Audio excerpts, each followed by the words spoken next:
Hello everyone. Today we will learn reflection on the basis of wave theory. That is how Huygens has explained reflection on the basis of wave theory.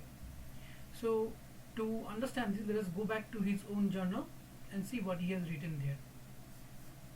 You can see I am in the journal which I have talked with you all in my first video. The name of the journal is Treatise, and I have given a link on my first video, so you can easily find out and read more of it. I am in chapter 2. Here he has explained how reflection can be, how we can understand reflection considering wave theory of light, that is wave theory of light. So you can see here we are going to understand this diagram what he is saying. So you can see he started with considering that there is a very plane surface AB.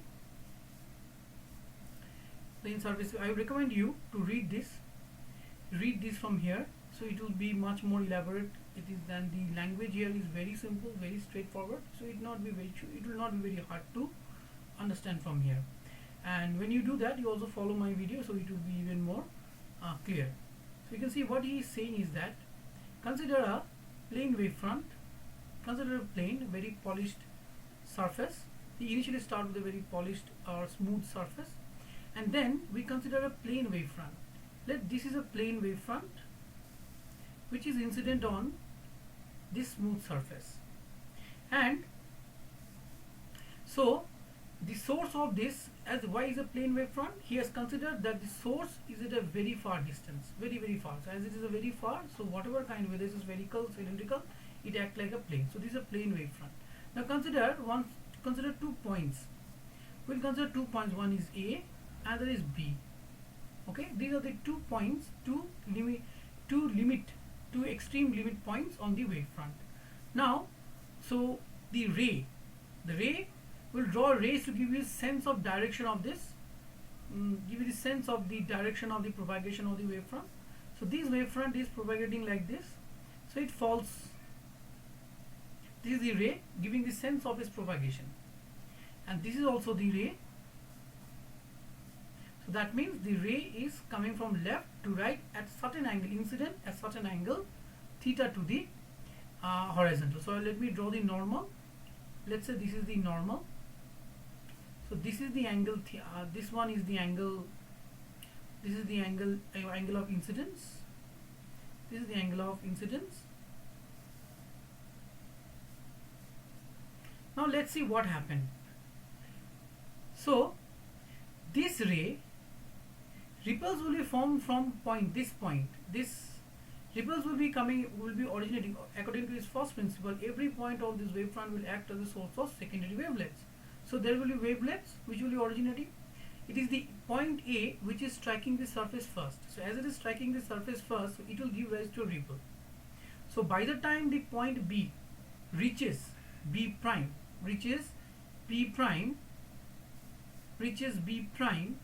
the ripple originating from A will reach very far. That means it will reach this portion. By the time the reaches, it will be reaching here, right? So this is what we will see in an animation also to understand this. This is what he has said. He has said that so this is the reflected wavefront. To understand this, I am saying once again, the point A strikes the surface first. Okay, so this is the X and Y is the smooth surface. So when it strikes, it will give rise to ripple like this. Okay, this ripple will gradually grow over time. As it is growing over time, by the time the point B reaches B prime, the ripple from A will reach here. So if we draw a tangent at this point, we are going to get the reflected wavefront, which is B prime A.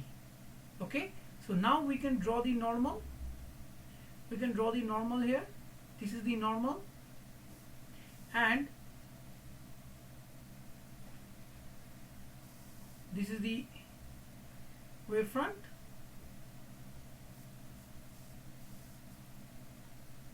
So if this is I, this angle must also be I. Why? If this is I, this is 90t minus I. And if let's say this is, so this is the reflected wavefront, so this one must be the R. This is R. Okay, sorry, no, not this one. This is R. So this one is again R. Why? Because if this one is R, this is 90 degree minus R, and again and so on. So this is R. So you see now. So to understand this, I will show you an animation. Let us see this an animation, then we will get back to here. Okay, so here is a wavefront AB which is striking on a smooth surface, and then ripples are forming from A first, then gradually all other will form. So let us go back to an animation to understand this. So here is our animation. Let us see. You can see that here is this red point. This red one is the red one is the incident wavefront, which is coming. Now I will gradually increase it. You see, now I'm going to increase it a little bit. This is how it is propagating. It is coming towards, it is getting incident on the surface. So as it strikes the surface, all those dots are the particles of the medium.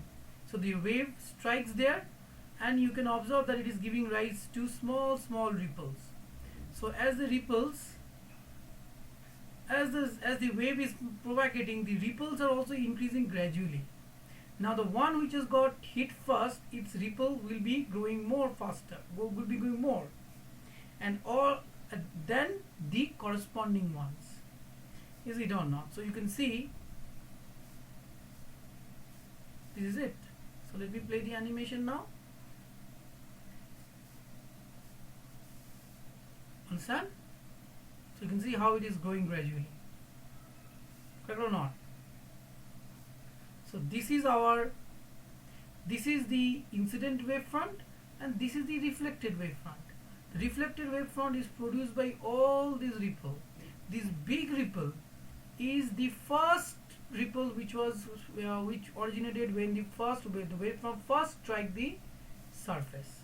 So gradually it will, obviously along with time, it will grow compared to the next subsequent ripples. Is it or not? So this is how, now if we draw tangent, so this is the tangent. This tangent is giving us the reflected wavefront. Now we are proving law of reflection. So if this concept is right, let's see how law of reflection is now obeyed. So you can see this is the wavefront AB, incident wavefront, and this is the reflected wavefront. So this is the reflected wavefront. Okay. So if you look closely from triangle, you can see that the triangle A, let me name this point, actually let us name this point as B. Instead of doing that one B, let this point be B. This is B. Okay, and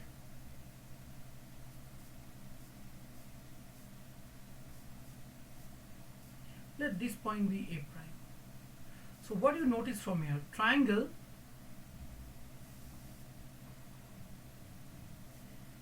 two triangles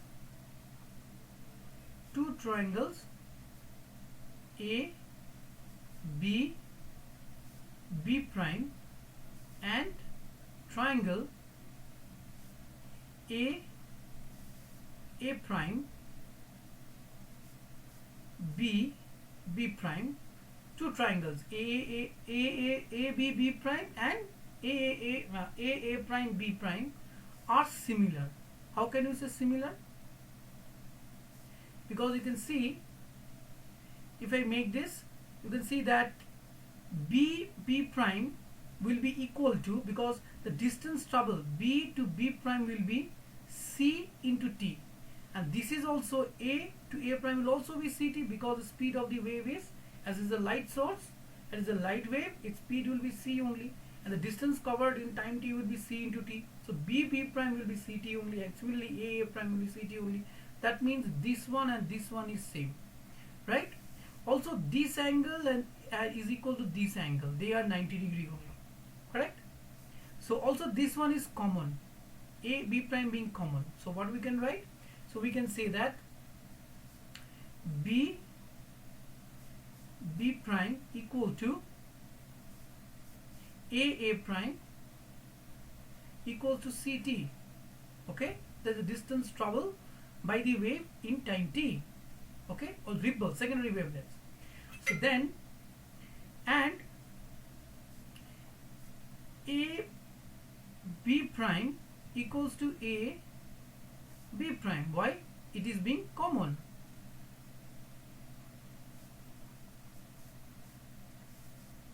Correct? And angle b equal to angle a prime equals to how much? 90. So we can conclude that these two triangles are congruent. So as these two triangles are congruent, then can we say that angle I must be equal to angle R? Is it or not? You can use any convention to say that, because if this side is equal, this side, angle side, or angle side, anything, all you side, these two triangles will be equal, and you can use the congruence rule to say that these two triangles are equal. So that means I is equal to R.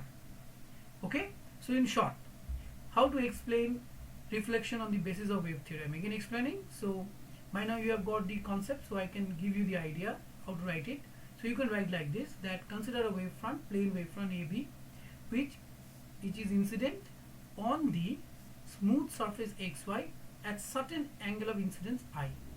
Okay, according to Huygens wave theory, every point on the plane wavefront acts as a source of new source, new disturbances called secondary wavelengths. So as A strikes the surface first, a ripple is produced, okay, and it starts growing at time t and with velocity c. The wavefront, the secondary wavelength, describes a hemisphere of radius ct at any time t. Okay, by the time the point B strikes B prime, the wavefront from A reaches to A prime by covering a distance, or by growing to a distance, by going to a hemisphere of radius ct. By hemisphere, what do I mean? This is that big hemisphere I'm talking about, which we have seen in the animation, right? So it has grown to a big radius ct, of hemisphere of radius ct. Hence, now if we draw a tangent, we will get the reflected wavefront. Now if you consider the two triangles AB B prime and triangle A prime B prime, we can see that these two are similar. Why they are similar? These are the three conclusions. These are the three reasons for why they are similar. Hence we can conclude that angle I is equals to angle R. This is how Huygens proved wave theory of light. Understand? Law of reflection based on wave theory of light. Okay, I hope you have understood. If you have any doubt, you can text me. You can connect me on the WhatsApp, and I will try to organize a. We'll see how we can. You can always comment there, comment me, and then I will clear your doubts. Okay. Okay then. Thank you.